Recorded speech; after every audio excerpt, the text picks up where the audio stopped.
안녕하세요. 비레베의 수다쟁이 연구실입니다. 지난 영상에 이어 오늘도 기본색인 미젤로의 니켈 티타늄 옐로우, 알료는 PY53 색상에 보조색인 이자로의 프러시안 블루, 알료는 PB27 색상을 조색하도록 하겠습니다.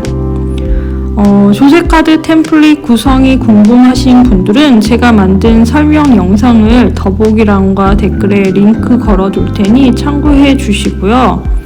또 기본색인 미젤로의 니켈 티타늄 옐로우 색과 알료 PY53에 대한 설명을 다룬 영상을 혹시 궁금하신 분들을 위해 역시 더보기란과 댓글에 링크를 걸어두고 있으니 확인해 주시기 바랍니다.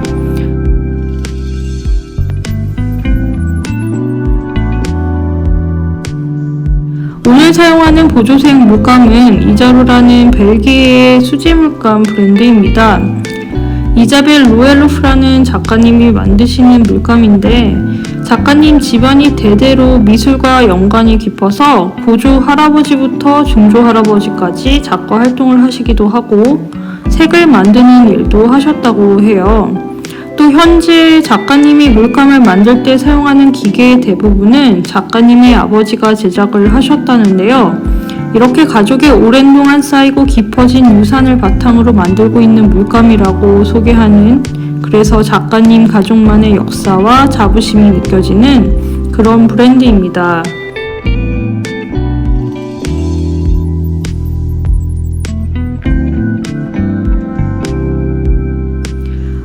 보조색으로 사용하는 프러시안 블루는 보통 PB27이라는 알료로 만드는 색인데요.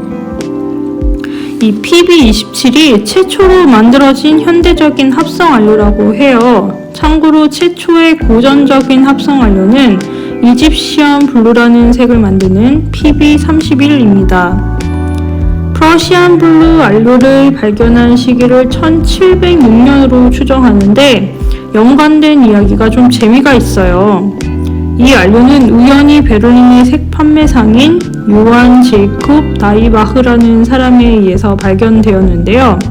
카민 계열 색상인 플로렌스의 레이크라는 색을 만들기 위해서 보통 원료가 되는 연지벌레를 끓인 후 거기에 백반, 황산 제이철, 탄산칼륨 등을 넣었는데 어느 날 탄산칼륨이 좀 모자라서 동물 혈액으로 동물성 기름을 연구하는 동료인 디펠에게 탄산칼륨을 좀 빌려서 사용을 했는데 혈액으로 오염이 된 탄산칼륨과 황산철이 반응을 해서 평소에 얻을 수 있었던 카민 레드색이 아닌 짙은 파란색을 얻게 되었고 이렇게 발견된 것이 프러시안 블루 알료입니다.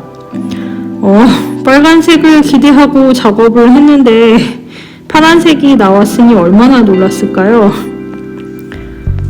이 알료는 1709년에 프러시안 블루라고 명명을 했고 발견된 도시의 이름을 따서 베를린 블루라고도 불리며 상품화되기 시작했습니다. 당시에는 아직 코발트 블루 알료나 울트라마린 블루 알료가 개발되기 전이라 파란색 물감을 만드는 알료의 값이 굉장히 비쌌거든요. 참고로 금보다도 비쌌다고 합니다. 그래서 이 프러시안 블루 알료는 유럽 전역에서 금방 유명해졌고 당시에 파란색을 만들기 위해 주로 사용했던 라피스 라줄리에 비해 값이 상대적으로 저렴해서 이 프러시안 블루가 대체 색으로 많이 사용이 되었다고 합니다. 그러다 보니까 라피스 라줄리 알료를 생산하는 파리의 작업장 두 곳이 문을 닫기도 하고 이런 현상이 나타날수록 최초 발견자들은 그 제작 비법을 지키기 위해 더욱더 노력을 하는데요. 프러시안 블루의 비밀은 곧 밝혀지게 됩니다. 1725년 프랑스의 화학자 겸 의사였던 에티엔 프랑스와 조프로아에 의해서 그 비법이 유럽 전역에 공개가 되었고 그래서 이 파란색을 파리의 파란색이라고 부르게 된 이유이기도 합니다. 한편 탄산칼륨을 빌려준 동료였던 디펠은 1714년 네덜란드에 거주할 당시 그곳에서 이 알료를 가지고 색상을 만들어서 판매를 했는데 그래서 안트워프의 파란색이라고 부르기도 해요.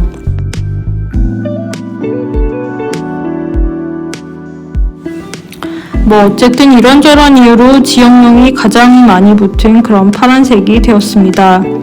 비싼 파란색 안료를 대체하기 위해 많이 판매는 되었지만 작가들이 그다지 선호하는 파란색은 아니었다고 하는데요.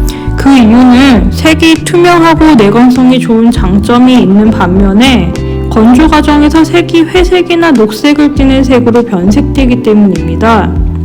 하지만 농도 차이에 다채로운 명암을 표현할 수 있는 성질 때문에 까마이유라고 한색으로 그리는 그림 기법에는 많이 사용된 색이기도 합니다.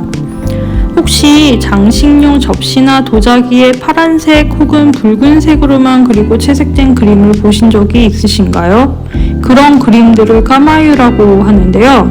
까마이유에 대한 더 자세한 설명은 더보기란과 댓글에 링크로 걸어둘 테니 관심 있으신 분들은 참고해 주세요. 관련 이미지를 영상에 올리는 것이 저작권에 위반되는 행동일까 걱정이 돼서 링크로만 걸어드리는 점 양해해 주시기 바랍니다. 프러시안 블루의 성공적인 판매는 일본에까지 전해지는데요. 당시 서양 문화 개방이 다른 아시아 국가에 비해 빨랐던 일본은 1830년 이후부터 이 색을 수입해서 우리가 잘 아는 우키우에 작가인 후쿠사이도 부학 36경이라는 작품을 제작할 때 이 프러시안 블루를 주요 색으로 사용했다고 해요. 세상에서 가장 유명한 파도라고 알려진 카나가와 바닷가의 높은 파도라는 작품도 이 부학 36경에 포함된 작품인데요. 그 짙고 푸른 파도색 기억나시나요? 그 파도색이 바로 이 프러시안 블루로 표현된 것입니다. 1725년 프랑스의 화학자 에티enne 프랑스와 조프로아가 프러시안 블루의 비밀을 밝혀낸 이후에 많은 과학자들이 이 안료에 관해 흥미를 가지고 연구하기 시작했는데요. 특히 의학 분야에서 중요한 발견이 많이 이루어졌다고 해요. 그 많은 발견 중 저에게 가장 각인된 부분은 프러시안 블루 안료가 방사능 중독의 해독제로도 사용된다는 것입니다.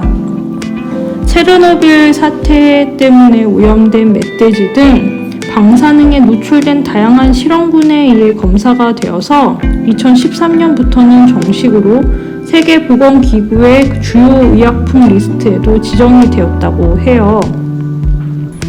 하지만 다른 성분이 많이 섞인 물감의 경우는 절대로 약품으로 사용하시면 안 됩니다.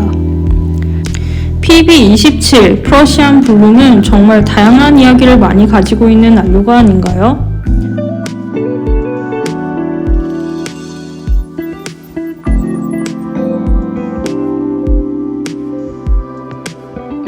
조색 이야기를 좀 해볼까요? 혹시 후커스 그린이라는 색상을 아시나요? 19세기 초 보테니컬 일러스트 작가였던 윌리엄 후커에 의해서 발명된 색인데요. 보통 프러시안 블루와 갱보치라는 오렌지색을 띠는 짙은 노란색을 섞어서 만드는 색인데 오늘의 조색을 해보고 왜 후커가 이 두 색을 섞어서 짙은 나뭇잎색을 표현했는지 알 것 같았어요. 조색 카드를 보시면 니켈 티타늄 옐로우색이 파스텔톤 노란색임에도 불구하고 프러시안 블루색과 조색을 했을 때 풀색같이 보이는 자연색을 닮은 녹색이 만들어졌는데요. 다른 셀로사야닌 블루색과 조색을 했을 때와는 전혀 다른 색감의 그린 계열이 만들어졌습니다. 흔히 가장 예쁜 회색을 만드는 조합으로 유명한 색이 안료 PB29로 만든 울트라마린 색과 PBR7로 만든 번트 시에나의 조색인데요. 저 개인적으로는 그 조합 못지않게 예쁜 회색을 만드는 색이 이 PB27로 만든 프러시안 블루색과 안료 PR101로 만든 베네치안 레드의 조색입니다.